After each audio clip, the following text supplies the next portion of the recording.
It all started with a boy, a camera, and what was supposed to be just another ordinary vlog. You know those videos, the kind where a kid flips on the camera, talks about his day, shows off his lunch, maybe even complains about homework or shares a goofy moment with a family dog. Nothing major, just a slice of life. But what if I told you that one of those seemingly harmless clips, just a typical daily vlog filmed in a quiet neighborhood, ended up becoming the centerpiece in an active police investigation?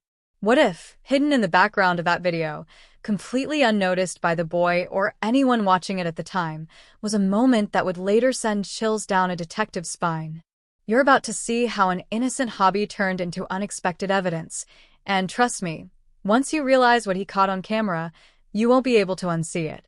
Now, before we dive into the heart of this wild story, I want you to ask yourself something. How often do you watch a video without really watching it? We're talking millions of hours of content uploaded to YouTube every single day. Most of it, we scroll past, skip through, maybe let it run in the background while we're cooking dinner or doing homework. But this story, this one demands your full attention because you're not just here to hear what happened, you're going to see it for yourself. And by the time we get to the end, you'll have the answer to the question that brought you here in the first place. What exactly did the boy capture, and why did it change everything? Stick with me because this isn't just a video, it's a puzzle.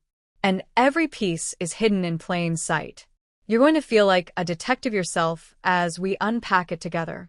You'll meet the kid who unknowingly filmed something he wasn't supposed to see, a family that thought they were safe in their own home, and a town that never expected one simple upload to turn into a viral moment with nationwide consequences. You'll even get to hear parts of the original vlog, the audio, the background details, the seemingly ordinary clips that now feel anything but. And no, this isn't clickbait. I'm not just telling you a spooky story for views. Everything I'm about to share with you is based on real events, real footage, and a very real investigation that's still ongoing. Let's talk about Dylan. 14 years old. 8th grade. Bit of a tech nerd. Loved Pokemon, pizza rolls, and posting daily vlogs to his channel, Dillcam Daily, which had a small but loyal following of about 230 subscribers. His videos weren't polished or professional, just raw slices of middle school life. He'd walk around with his phone, narrating everything from his breakfast routine to his latest gaming obsession. Sometimes he'd film his walk to school. Sometimes he'd show his messy room. Harmless, right? But what no one, including Dylan, realized was that one afternoon, while doing what he did every day, he recorded something that wasn't meant for anyone to see. Something happening just over his shoulder. Something that, at the time, looked like nothing but turned out to be everything. And here's where things get really interesting. The vlog sat online for days before anyone noticed anything strange. It wasn't until a random viewer, some say it was a true crime enthusiast, others say it was just a bored college student on a Reddit binge, paused the video at just the right second and spotted something unusual in the background. That freeze frame kicked off a chain of events that would pull Dylan and his unsuspecting family into the middle of a mystery they never signed up for. What he filmed that day sparked a flurry of phone calls, police reports, and eventually led to a chilling discovery just a few blocks from Dylan's school.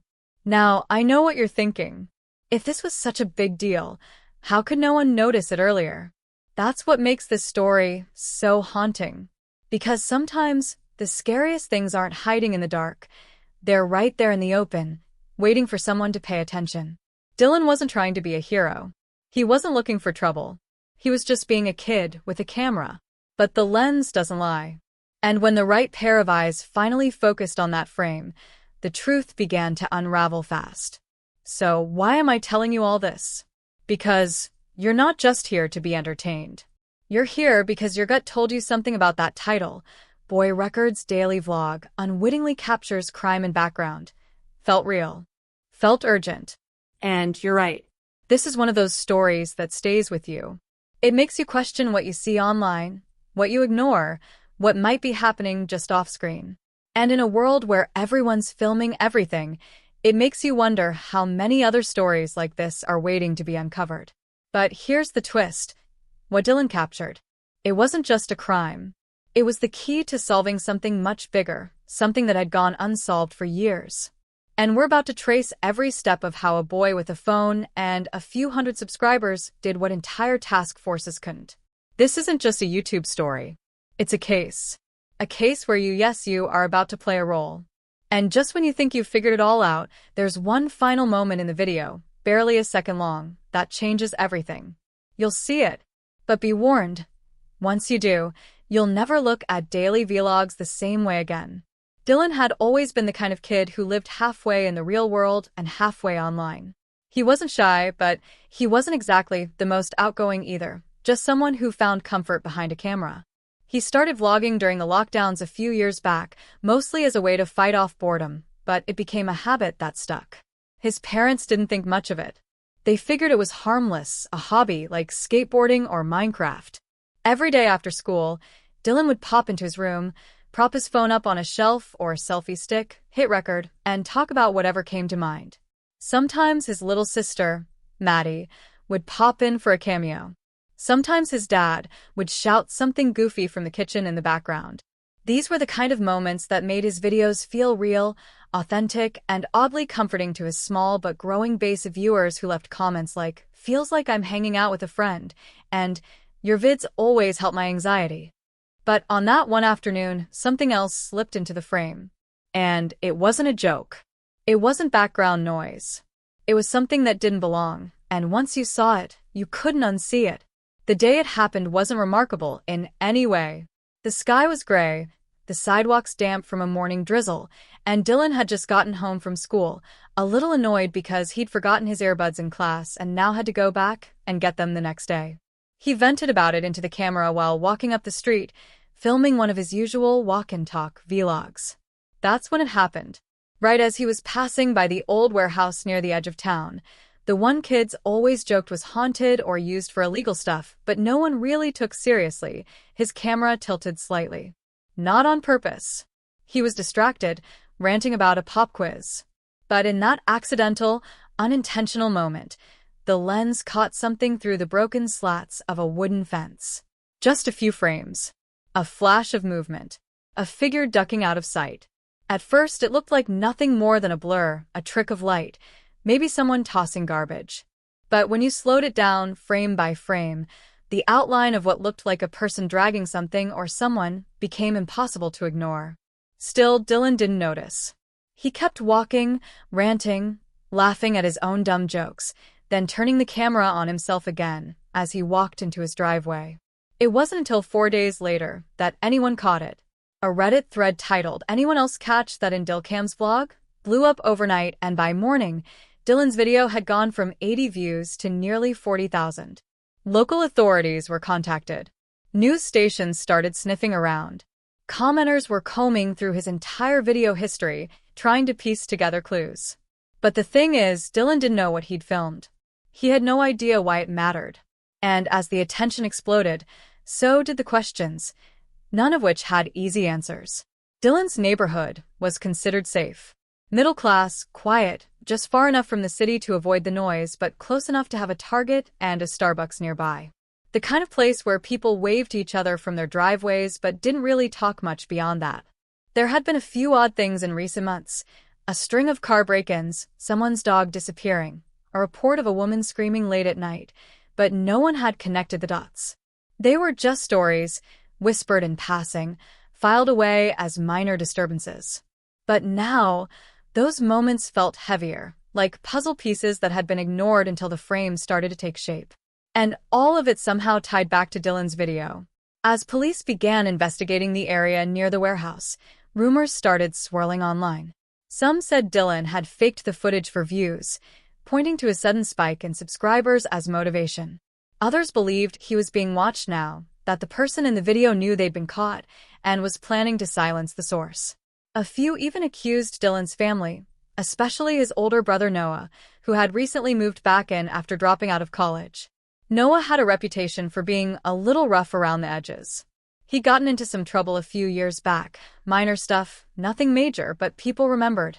And in the world of online theories, sometimes that's enough to make you a suspect.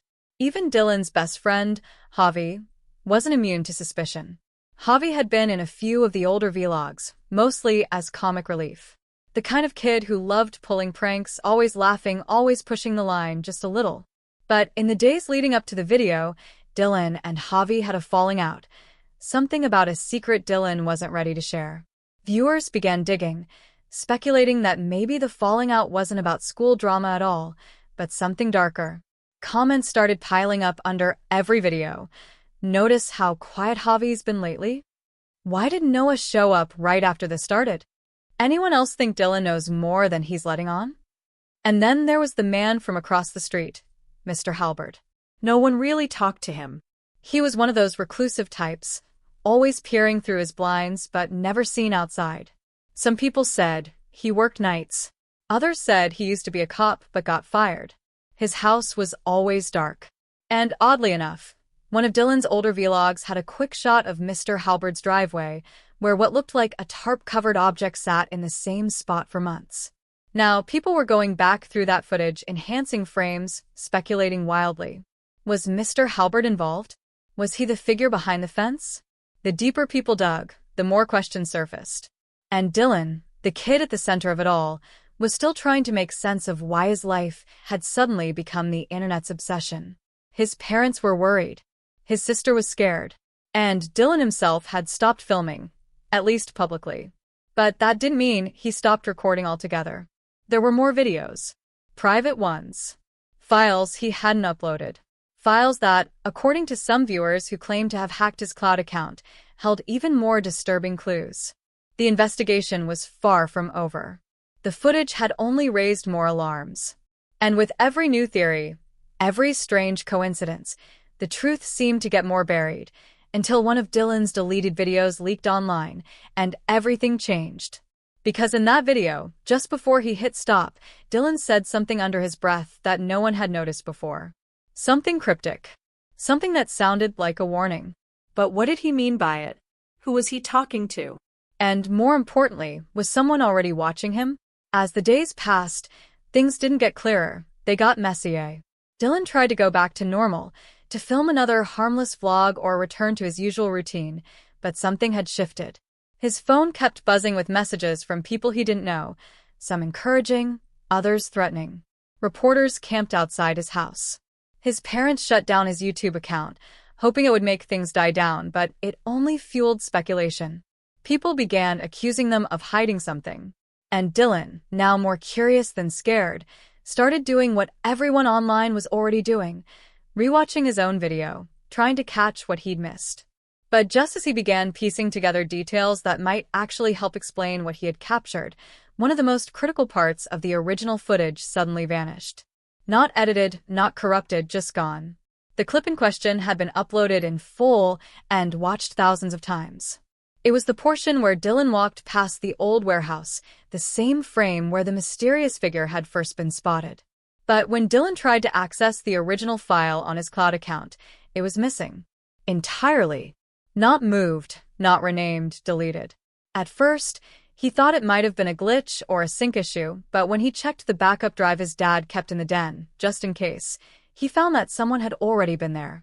The files were scrambled, timestamps erased. A sticky note sat on top of the hard drive. No handwriting, just a printed message that read, "Stop digging." No name. No sender. Just a message, sitting silently, daring him to keep going. Dylan didn't tell his parents. He couldn't. They were already so on edge, barely letting him out of their sight. Instead, he turned to the one person who'd been helping him quietly through this whole thing, his old science teacher, Mr. Langford.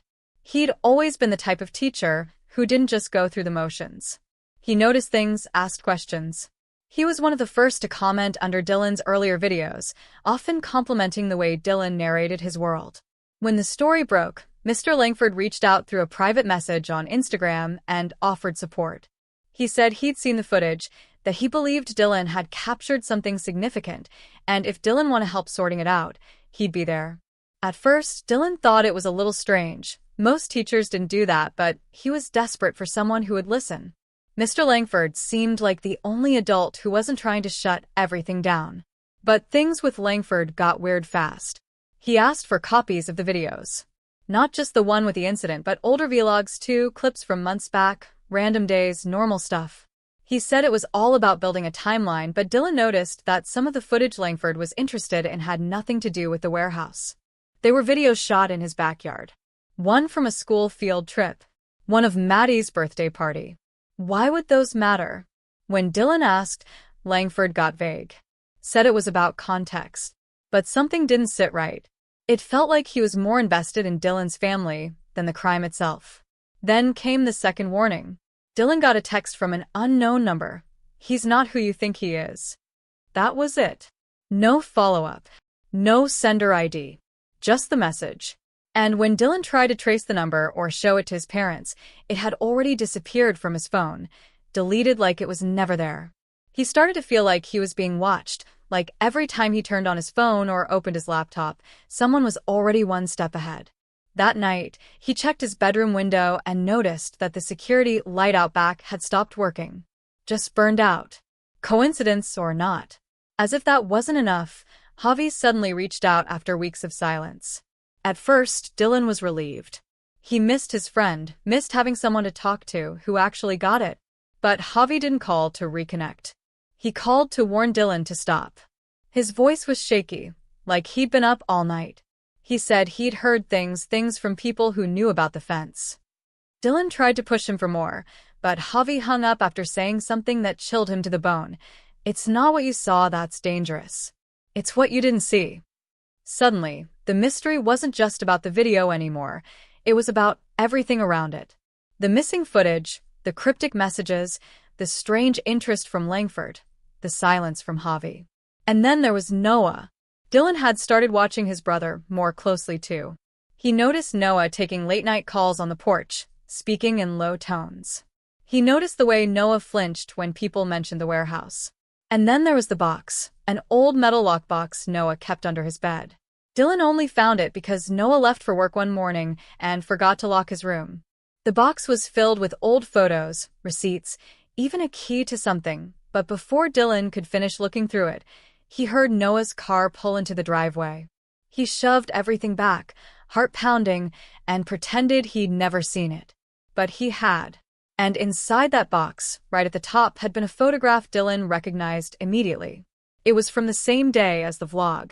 And in the background, just barely visible through the warehouse fence, was a different figure than the one everyone had been talking about. This one was taller, closer to the camera, and facing it, staring directly into the lens. Like they knew Dylan was filming. But the photo hadn't been taken by Dylan. So then the question became, who was watching who? While Dylan tried to make sense of the eerie photo and the implications behind it, the story took an even darker turn. This time, not through him, but through his little sister, Maddie. She was only 10, always full of energy, obsessed with slime videos and Roblox, and totally unaware of how tangled her brother had become in something so strange and dangerous. But that innocence didn't shield her from what was coming. One evening, as their mom was folding laundry in the living room and Dylan was upstairs trying to piece together more of the timeline using a private online forum, Maddie screamed. Not the kind of scream that comes from being scared during a movie or losing a game, but a deep, startled scream that sent both parents sprinting from the hallway in full panic. She'd been on her tablet in her room, watching one of her favorite YouTubers, when a pop-up interrupted the stream. It wasn't an ad. It wasn't malware. It was a full-screen message, plain black background, white text. 3 words. He knows now.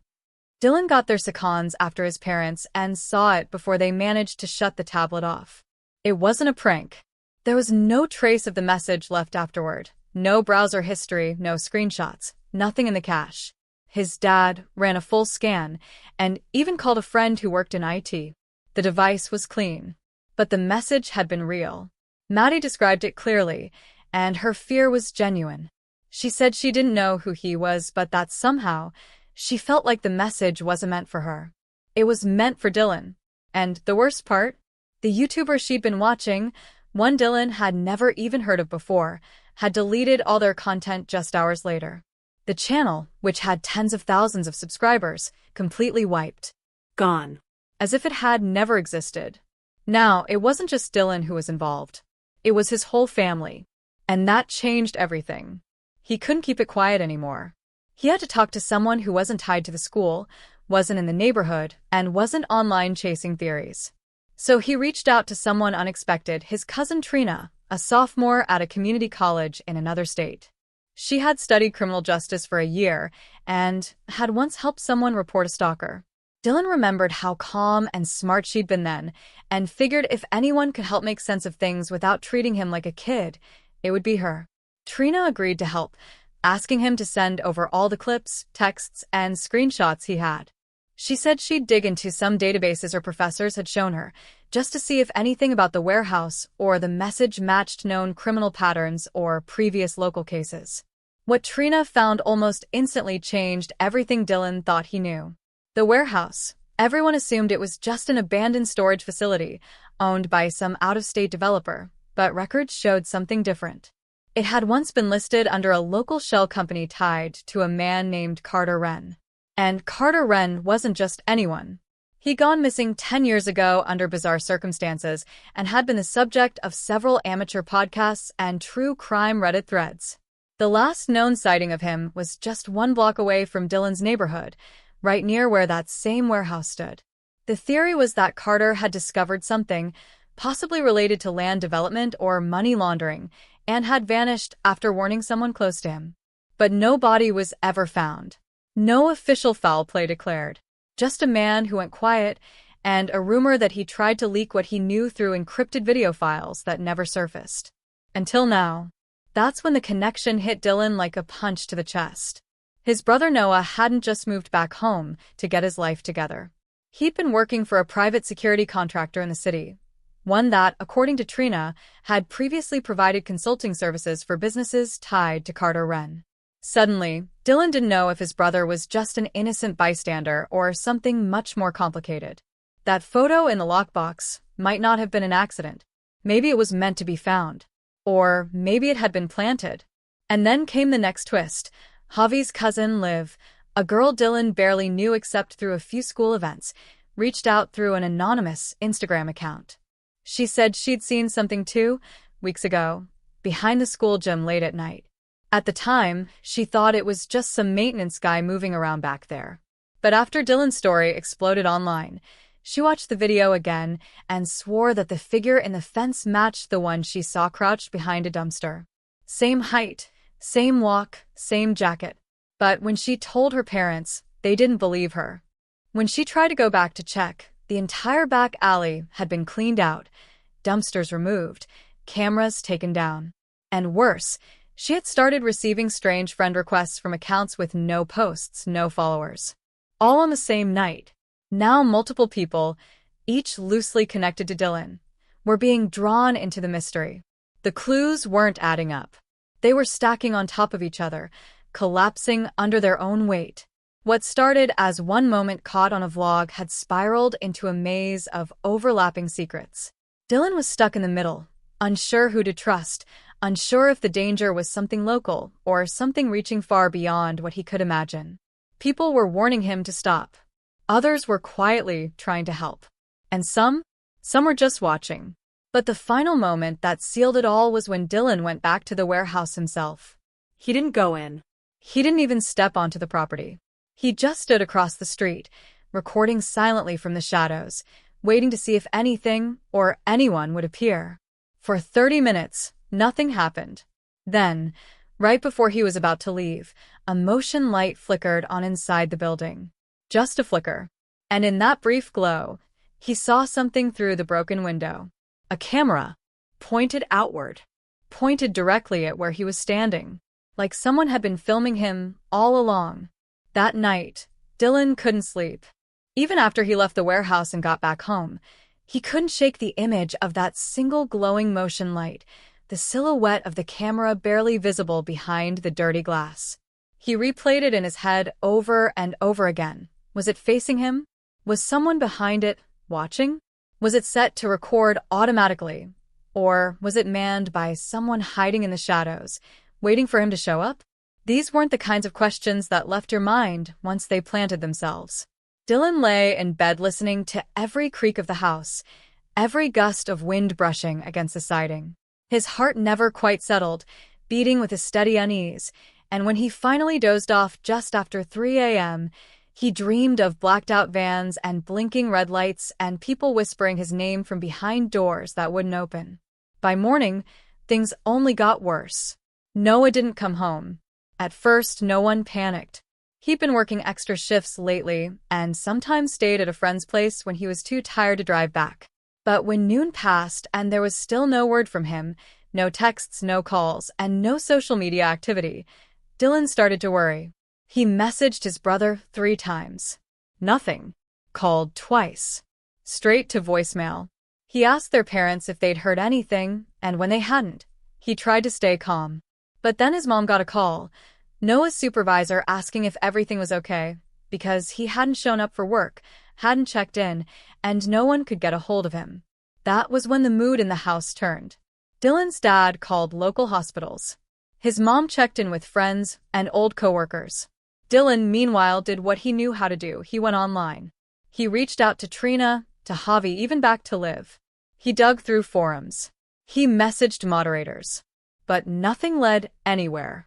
That afternoon, as he scrolled through a subreddit that had been tracking the warehouse since his video went viral, he found something that made his blood run cold. A new post had gone up, just a single image. It was low resolution, slightly grainy, but Dylan knew what it was. It was a picture of him, taken from behind, standing across the street from the warehouse at night, hands in his jacket pockets, exactly where he had stood the night before. The caption read, "He's closer than he thinks." There were no comments, no upvotes, just the image, and then, an hour later, the post was deleted. But Dylan had seen it. Someone had taken that photo, someone had been right there with him, in the dark. And he hadn't known. His paranoia grew, in every direction. Was someone watching the house? Was that motion light a trap or a warning? Was Noah's disappearance connected? Or worse, was Noah taken? Every room in the house felt different now. He started checking the blinds, unplugging unused devices, putting tape over camera lenses, and disabling Bluetooth. Even the sound of his sister playing Roblox down the hall made him flinch. He couldn't shake the feeling that something was pressing in from all sides, invisible but real, suffocating but silent. He wanted to believe he was being dramatic, that the story had simply gotten to him, that maybe this was just the internet doing what it always did, spinning wild theories and dragging real lives into fake drama. But every time he tried to convince himself that it was all in his head, something else happened that pulled him deeper. That night, his window screen was cut. Not broken. Not bent. Cleanly sliced, like someone had used a razor to make a perfect line along the edge. The glass was still locked from the inside, untouched. But the message was loud and clear. Someone had been there. They hadn't come in. Not yet. But they could. Dylan stared at the screen for a long time before calling his dad over. His parents tried to rationalize it. Maybe it was an animal. Maybe it happened days ago and no one noticed, but Dylan knew better. And when he told them about the photo on the subreddit, their expressions changed. His mom said it was time to call the police. But the officers who showed up didn't take it seriously. They logged the missing person report for Noah, but when it came to the online photo, the cut screen, the mysterious messages, none of it added up in a way that seemed urgent to them. They asked if Dylan had been under stress lately, if he'd considered stepping away from social media. They wrote a few notes and promised to follow up, but Dylan could tell they weren't going to. To them, this was just another teenage internet drama spiraling out of control. To Dylan, it felt like the beginning of something worse. Later that night, Trina messaged him. She said she'd been digging deeper into the Carter Wren case and found something disturbing. There was a woman, Eliza Wren, Carter's wife, who had gone into hiding shortly after his disappearance. She'd changed her name, left town, and vanished from public records. But Trina found an old article with a blurry image of Eliza in the background of a community protest in a nearby town from just 2 years ago. And standing next to her, hand on her shoulder, was a man that looked hauntingly familiar to Dylan. He couldn't place him at first, but when Trina sent him a cleaned-up version of the photo, his stomach dropped. It was Mr. Langford, the teacher who said he was trying to help. The man who had asked for old footage. The one who insisted it was all about context. Suddenly, nothing felt safe anymore. Not his school. Not his home. Not even the adults he trusted. Dylan didn't know who to believe, who was watching him, or who might be next to disappear. The camera in the warehouse hadn't just been filming him. It had been baiting him. And if Langford was connected to the woman whose husband vanished without a trace, then Dylan wasn't just part of a mystery. He was the target of it. And in that moment, with his brother missing, his family terrified, and his mind spinning with questions he couldn't answer, Dylan finally realized he wasn't uncovering the truth. He was being lured toward it, one calculated step at a time. Dylan hadn't spoken to Mr. Langford since the night he saw that camera pointed straight at him through the warehouse window. After everything Trina had uncovered, after that haunting image of Langford standing beside Eliza Wren in the old newspaper clipping, Dylan had started to see every interaction with his teacher in a new, unsettling light. The way Langford always seemed to show up when things escalated. The strange curiosity he had about Dylan's vlog footage. The calmness with which he dismissed the eerie background figure as a simple coincidence. But what if he had known something all along? What if he was more than just a teacher with an interest in digital storytelling? That question burned through Dylan's thoughts for days, until Mr. Langford showed up at his front door. It was raining. Not a heavy downpour, but that slow, steady kind of drizzle that makes the world feel quieter, more secretive. Dylan's mom answered, confused, unsure why one of the teachers would come by without notice. Langford asked to speak with Dylan directly, said it was urgent. He looked exhausted, pale, not like the confident mentor Dylan remembered from school. Against every instinct telling him to shut the door, Dylan agreed to talk, but only in the garage, with the door half open. Langford didn't waste time. He pulled out an envelope, sealed, thick, and handed it over like it weighed more than it should. "You need to read everything in here," he said, voice low, eyes darting toward the street as if someone might be watching. "You've been looking in the wrong direction. And now you're in danger because of it." Inside the envelope were printed screenshots, dozens of them, old chat logs, dated video transcripts, partial police reports, even something that looked like a redacted federal document. But one photo slipped out before Dylan could process the rest, and the second he saw it, his breath caught. It was a selfie, one of his own from last summer, taken outside the food truck festival. His brother Noah was in the background, laughing mid-conversation. And behind him, barely in focus, was a woman holding a phone, not pointed at the food or the stage, but directly at Noah. At first it seemed random, but Dylan turned over the next page, and his world tilted. The woman in that photo wasn't just a random stranger. It was Eliza Wren. The twist hit like a hammer. Eliza hadn't disappeared. She'd been following Noah. Not Dylan. Not Carter. Noah. Which meant everything Dylan thought he was uncovering, the mystery he believed he had stumbled into by accident through his vlog, was actually something far more personal, far more deliberate. Mr. Langford explained, carefully, that he had known Eliza through Carter years ago. They were whistleblowers together, involved in exposing a covert data laundering ring tied to private contractors. Carter had vanished before they could release the full report. Eliza went into hiding. Langford stayed behind to keep tabs on the people involved, including Noah. That's when Langford revealed the real twist. Noah wasn't who Dylan thought he was. He wasn't just working for a private security firm. Years ago, he'd been hired by a shell group connected to the very same contractor that had tried to silence Carter. But something had changed in Noah. He'd started documenting everything, maybe even trying to blow the whistle himself. Eliza had found out. She wasn't hunting him. She was trying to protect him. They were working together, in secret, until something or someone got too close. Langford suspected Noah's disappearance wasn't a kidnapping. It was a smokescreen, a necessary erasure, one that Eliza might have helped orchestrate to throw off the people watching him, watching all of them. Dylan wasn't just a vlogger who caught a crime by chance. He was being used. The vlog, the video, the viral explosion, it was all bait. A way to make certain people surface. Whoever had been in that warehouse, whoever had been watching, they didn't want the truth to get out. But now that it had, Dylan wasn't on the outside anymore. He was right in the middle of it. And just when Dylan thought he couldn't be more shaken, Langford handed him a final piece of the envelope, a memory card. "This," he said, "was from your brother. He told me to give it to you if anything ever happened. But listen to me carefully. Once you watch what's on here, there's no going back." Dylan stood there for a long time after Langford left. Memory card in hand, heart pounding, everything he knew unraveling. Every moment from the last few weeks, the background figure, the hidden messages, the silent threats, took on a whole new meaning. He hadn't been uncovering a crime.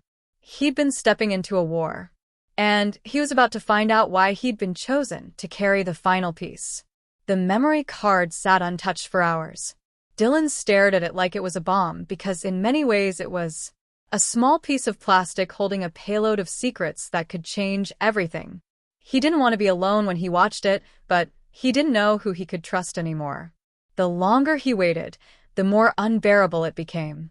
He considered calling Trina, maybe even Javi, but something in his gut told him this part wasn't meant to be shared just yet. He waited until the house was asleep, his parents tucked away in their room, the hall silent, the hum of the fridge the only sound beneath his rising pulse. Then he pulled his laptop onto the bed, slipped in the card, and clicked play. The video wasn't long, just under 2 minutes. Noah was recording himself in a dark room, lit only by a desk lamp. His face was pale, his beard scruffy, and his eyes looked sunken, tired, but alert. "If you're seeing this," he said, voice calm but tight, "then something's happened. Either I'm gone, or I've had to disappear. Dylan, I'm sorry I didn't tell you everything. I didn't want you involved, but now I think that choice is out of my hands. You're in it whether I like it or not." He paused and leaned forward. "There's a network hidden in plain sight. It's not just about Carter or Eliza. It's about surveillance, domestic, illegal, untraceable. They've been using influencers, content creators, even kids, to beta test facial tracking AI for years without consent. Your vlog, it made you a target, not because of what you saw, but because of what your channel triggered in their system. That night you captured the figure in the background? That was the system responding. You went live. You activated a flag. And they noticed." Dylan felt his stomach twist as his brother continued. "I kept my distance to protect you, but it was already too late. If Langford came to you, it means he's made his choice too. Be careful with him. He's not a bad man, but he's not above lying when it serves the bigger picture. And you'll need to decide what you're willing to risk to see this through." The video cut off abruptly, leaving Dylan in a silence heavier than anything he'd felt in his life. He stared at the blank screen, trying to process it all, but there wasn't time. His phone buzzed. It was a message from a number he didn't recognize. "Meet me at the old train yard. Midnight. Come alone. Or Noah stays gone." Every muscle in Dylan's body locked up. The threat was unspoken but clear. Someone knew he had the video. Someone was watching, and they wanted to control what happened next. The conflict that had been spiraling around him now came into full focus. He was the last active piece on a board he didn't even know existed. And now he was being forced to choose between his brother's safety and the truth that could unravel something much larger than he could possibly understand. He didn't know what to do. He wanted to call his parents, but what could he tell them? That Noah had been living a double life, hiding from a surveillance syndicate? That a faceless voice was now demanding a midnight rendezvous at a place no sane person would ever willingly go? He wanted to call Langford, but how could he trust him now? Not after that photo.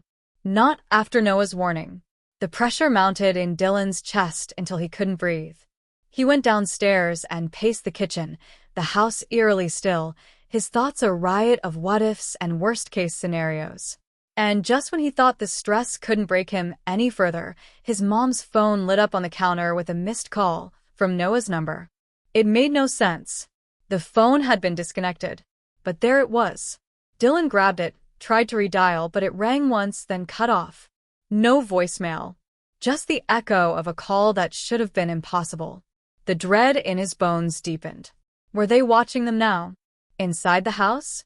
Listening through devices? Waiting for him to make a move? It wasn't just paranoia anymore. It was tactical pressure. And then the ultimatum came. Another message, this time on Dylan's own phone. A video link. He hesitated, then opened it. It was Noah, alive, tied up, in what looked like an abandoned locker room, a single overhead light casting shadows across his face. He wasn't hurt, but his expression was hollow. Behind him, a masked figure stepped into frame. The voice was distorted, but the message was unmistakable. Delete the footage. Destroy the memory card. Walk away, and you'll see your brother again. Keep digging, keep sharing, and this ends another way. Dylan's world spun. This wasn't about solving a mystery anymore. It wasn't even about the truth. It was about survival. He stood there, staring at the screen, trembling, not from fear, but from the impossible weight of the decision he now had to make. If he erased the footage, he might save Noah. But what if they lied? What if letting go meant letting a corrupt machine continue unchallenged? And if he chose to fight, to keep the truth alive, could he live with the consequences if his brother disappeared forever? No one could make the choice for him. And the clock was ticking toward midnight. The train yard looked like something out of a post-apocalyptic movie. Miles of rusted rails, broken freight cars, and twisted steel lost beneath a blanket of moonlight. Every step Dylan took echoed through the emptiness, bouncing off corrugated walls and whispering trees. His breath came fast, visible in the chill of the night air, and his heart pounded with the rhythm of every imagined threat. He clutched the memory card tightly in his fist like it was the last thing tethering him to reality. Midnight was seconds away. He kept scanning the shadows, waiting for the masked figure from the video to appear, waiting for some kind of sign. And then, out of nowhere, a flashlight blinked twice from between two train cars. Dylan walked toward it slowly, hands trembling, but what he saw next made him stop dead in his tracks. The person holding the flashlight wasn't some unknown threat, it was Javi. Javi, his best friend since middle school. The one who helped him edit his vlogs, who biked with him through storms to chase content, who sat beside him while they rewatched the glitchy background figure on repeat. Javi, with his hoodie pulled low and that flashlight gripped too tightly, like he wasn't just nervous, he was scared. When Dylan stepped into the light, Javi looked up with something like regret in his eyes. He didn't speak. He just nodded behind him. That's when Dylan saw them, for people, faces hidden by shadows, standing beside a parked black van with its engines still humming. It wasn't a negotiation. It was a pickup. Dylan had been led here. He backed away instinctively, disbelief mixing with anger. "You set me up," he said, his voice cracking. "You knew." Javi looked like he wanted to speak, to explain, but one of the men barked something and grabbed Dylan by the arm. He resisted, yelling, heart thudding, but before he could fight back, a cold metal object was pressed against his ribs. It wasn't a gun. It was a scanner. A tiny, humming scanner that lit up the second it passed over the pocket holding the memory card. One of the men pulled it free and held it up. "Got it," he said into a hidden mic. And just like that, they let him go. No threats. No gunshots. Just silence. But Dylan didn't run. He turned to Javi. "Why?" It was all he could manage. Javi's voice was barely above a whisper. "They offered me a way out. College, my mom's medical debt, everything. I didn't know it would go this far." He took a step closer. "You weren't supposed to come alone. Langford was supposed to intercept you. I thought they just wanted to scare you into dropping it." Dylan couldn't believe what he was hearing. His oldest friend, the person he trusted most, had handed him over to the people behind it all. And yet, something about the way Javi said Langford's name stuck in his brain like a splinter. Langford was supposed to intercept him? Then, who really sent the message? It hit him like a truck. Langford had never sent him to the train yard. The message had come from someone else. Someone who'd cloned Noah's number. It was all a trick, not to erase the card, not to trade it for Noah, but to mislead Dylan and extract the card before it reached anyone outside the network. That's when the van's doors opened, and another figure stepped out. It was Trina. Dylan's breath froze in his lungs. "No," he said, stumbling back. She didn't flinch. She stood there calmly, dressed in black, eyes locked onto his. "I told you not to keep digging." Her voice wasn't cold, it was almost pained. "I've been watching your back this entire time. But you pushed too far too fast. I tried to guide you. I tried to protect you. But now you've exposed people who can't afford to be seen. Dylan stared at her like he was seeing a ghost. Every conversation they'd had, every clue she helped him piece together, it all shifted in his mind. She had been guiding him. Yes, but guiding him where? Had she been protecting him, or protecting the people pulling the strings? Trina stepped closer. Your brother isn't a victim. He's part of this. He chose to run with data that didn't belong to him. And you lit a match in a room full of gas. Now the only thing left to decide is whether you want to burn with it. The air felt thinner than ever. Dylan looked from Javi to Trina to the masked men by the van.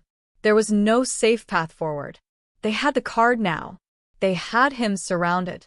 But the real war wasn't happening in alleys or train yards.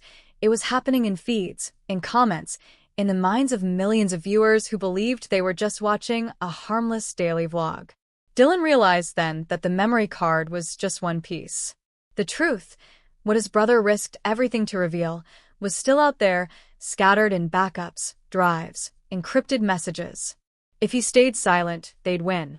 But if he spoke, truly spoke, and reached his audience, he might still have one shot. But at what cost? That's when the van door slammed, and Trina spoke one last time. You have until sunrise to decide. After that, you're either with us or you're gone. And just like that, they disappeared into the night. Dylan didn't sleep. He couldn't. His entire body was locked in a state between panic and resolve, like every nerve was strung tight and seconds from snapping. By the time the sun started bleeding orange into the sky, he had made his decision. He was done running, done being used, done living inside someone else's game. He had no backup, no protection, and no real guarantee that Noah was even still alive, but he had one last move left. And it was the only one that mattered. At 6:03 a.m., he went live. Not on his main vlog channel, he knew that was already compromised. He hijacked a new platform, one with a fresh name and an encrypted stream routed through 6 proxies. It wouldn't stay hidden long, but he didn't need long. Just 5 minutes. 5 minutes to tell the world everything.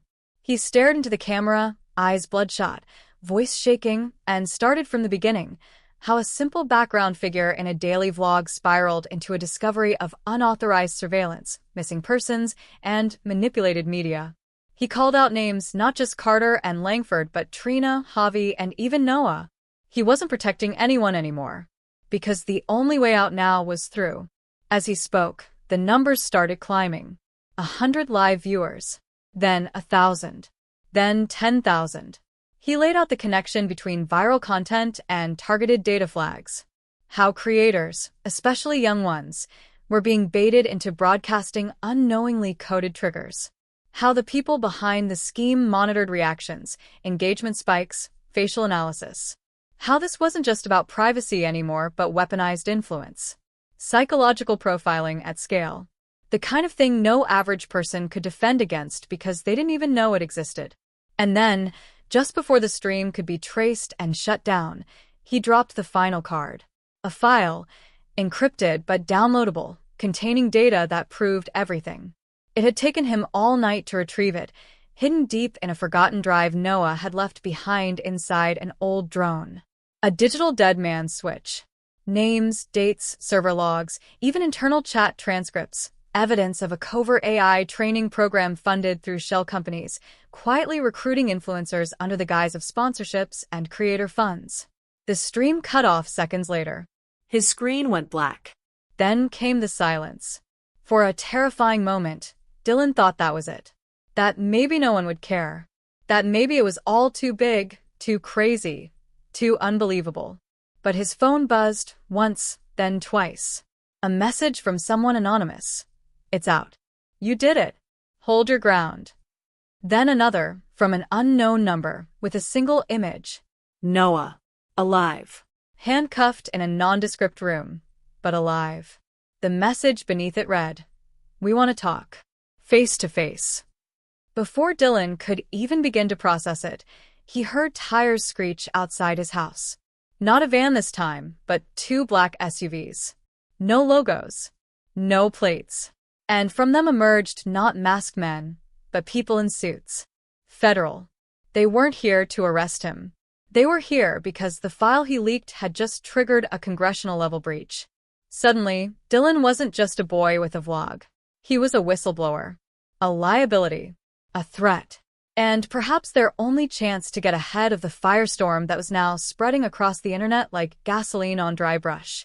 But then, just when it seemed like the climax had finally hit its peak, the twist dropped like a guillotine. As the agents entered his house and began asking questions, Dylan's laptop buzzed, an alert from the encryption service he'd used to post the files. The data had been altered. Some of it had been deleted. Someone on the inside had access to the file before it went public. It meant only one thing. Someone close to Dylan, someone who had access to his encryption keys, had tampered with the upload. And only 3 people had ever seen those keys.